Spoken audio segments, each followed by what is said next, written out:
हम होली मनाते हैं। पूर्णिमासी वाले दिन होलिका दहन होती है और पड़वा वाले दिन रंग भरी होली बसंतोत्सव ऐसा मनाते हैं। होली वाले दिन में महिलाएं अपने जो चौराहों पर नगर में होली का वो रखा जाता है। जब बसंत पंचमी को होली का डांडा गड़ता है और उसके बाद से धीरे धीरे सब लोग अपने अपने घरों से जलने योग्य सामग्री उपले लकड़ियाँ वहाँ लाकर रखते हैं। पहले तो गांव में ऐसा होता था कि धीरे धीरे सब लोग ला के रखते थे और फिर होली वाले दिन सब उसकी पूजा करते थे। पूजा करने के लिए कुछ लोग बिड़कले की माला बना करके उस पर चढ़ाते हैं और धूप दीप जलाकर दिन में पूजा करते हैं। कच्चे सूत की माला की परिक्रमा करते हैं और बच्चों के साथ आते हैं, बच्चों को बताते हैं किस प्रकार से है। तो ऐसा होली का पूजन होता है। शाम के समय जैसे इस बार है, इस बार 6:24 से 8:55 तक 6:24 से 8:55 तक होलिका दहन का मुहूर्त है। तो होली दहन होगी तो होली को साधारणतः मैं अभी एक पिछली बार देखा था तो वो कागजों से और वो ऐसे होलिका दहन कर रहे थे। होलिका दहन वास्तव में क्या है कि एक उपले पर कुछ कपूर 5-7 कपूर रख करके और प्रज्वलित कर और नीचे लकड़ियों के बीच में रख दे तो अपने आप होलिका दहन हो जाता है। अगर आवश्यकता पड़े तो कागज भी लगा सकते हैं या फूस चारों तरफ लगा के, तो फूस जो है आग जल्दी पकड़ लेती है। कपूर जरूर होलिका दहन के वक्त कपूर डालने से एक तो यश मिलता है और दूसरा अपने जो क्षेत्र का वातावरण है वो स्वच्छ होता है। कपूर और लौंग, होलिका के अंदर कपूर और लौंग जरूर डालनी चाहिए। कपूर और लौंग डाल के हम होली के 7 परिक्रमा करें तो कुछ लोग जल भी धीरे बाहर जल झड़कते जाते हैं, परिक्रमा करते रहते हैं। 7 परिक्रमा होली के दहन की करें। होलिका जो जलाई जाती है साधारणतः सबको पता है कि हिरण्यकश्यप का बेटा प्रहलाद था और हिरण्यकश्यप नहीं चाहता था कि उसके राज्य में विष्णु भगवान की आराधना हो, लेकिन प्रहलाद विष्णु भक्त थे, सबको पता है।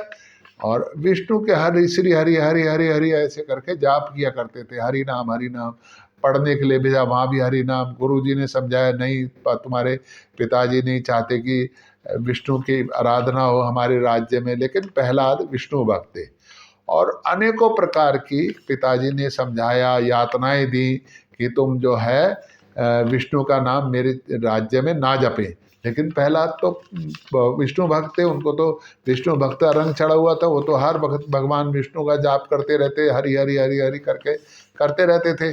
तो हिरण्यकश्यप ने सोचा कि भाई उसकी जो बहन थी होलिका, उसको ब्रह्मा जी का वरदान था कि अगर वो उनके दी हुई शॉल ओढ़कर अग्नि में बैठ जाएगी तो उस पर अग्नि की लपटों का कोई असर नहीं होगा, अग्नि का ताप नहीं लगेगा, जलेगी नहीं।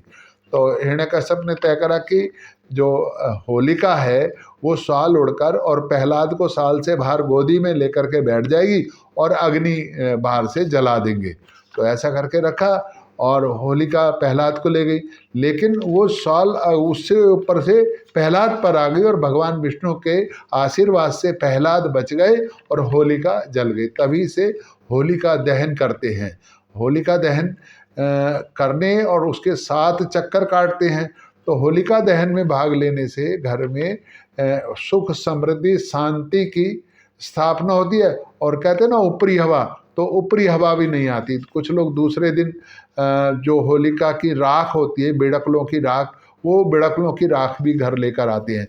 बिड़कलों की राख घर लाने से वैसे एक जो इसकी राख है बड़ी प्रभावशाली है। अगर इसको छान करके थोड़ी सी राख लें, बहुत सारी लाने की जरूरत नहीं है। 1 बिड़कला 2 बिड़कले उठा करके ले वहाँ से ले आए, एक स्टील की प्लेट ले जाएं, उसमें सांप से बिड़कले उठा करके और वो जब सवेरे जाएं, रात को नहीं लेके आनी, सवेरे लेकर के आए और उसमें उस राख को कपड़ छान करके, अच्छी तरह छलनी से छान करके किसी छोटी सी डब्बी में रख लें।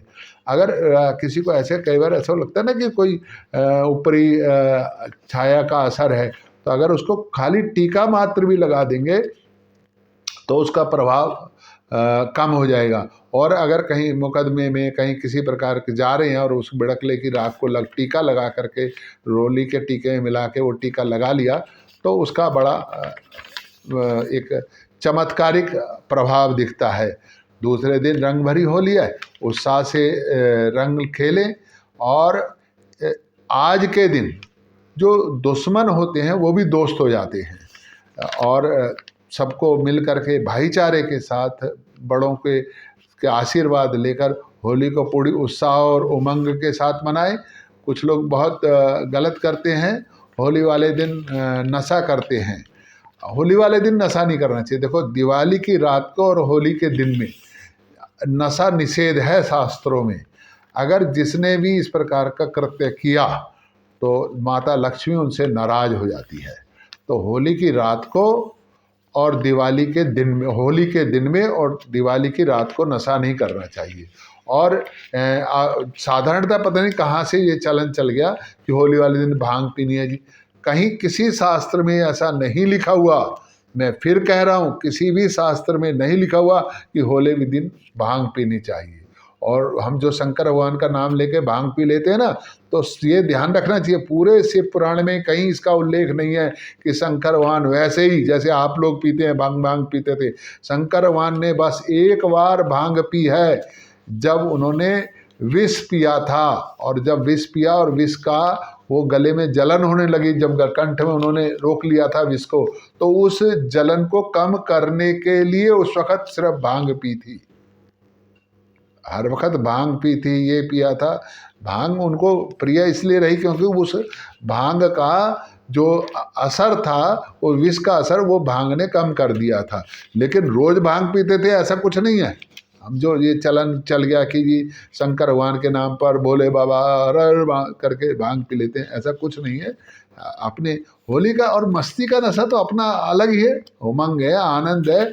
और जिसको अपने अपने उस उमंग और आनंद से नशा नहीं चढ़ा, वो आर्टिफिशियल नशा करने से क्या लाभ होने वाला है। हरि भजन, ये त्योहार को त्योहारों के रूप में मनाना चाहिए। आनंद से फूलों के द्वारा, गुलाल के द्वारा होलिका मनाए और सहजता से। देखो, आज के दिन दुश्मनों को गले लगाने का त्यौहार है, जो अपनी क्षमा मांगने का त्यौहार है अपने दुश्मनों से। नए दुश्मन, अगर हम कुछ और नशा करेंगे, लड़ाई हो जाएगी, झगड़े हो जाएंगे लोगों के। मैं देखता हूँ होली पर बहुतों के झगड़े होते हैं। तो अगर होली का अर्थ ही बदल दिया, दुश्मनों को गले लगाने के बजाय हम होली पर अब दुश्मन बनाने शुरू कर दिए, बहुत व्यवस्था बिगड़ जाती है। लोग पी करके सड़कों पर घूमते हैं, तो ये अच्छी बात नहीं है। होली मनाएं और अपने स्वास्थ्य परिवार के साथ मनाएं, जबरदस्ती किसी के साथ न करें, सहजता से सरलता से होली को मनाएं।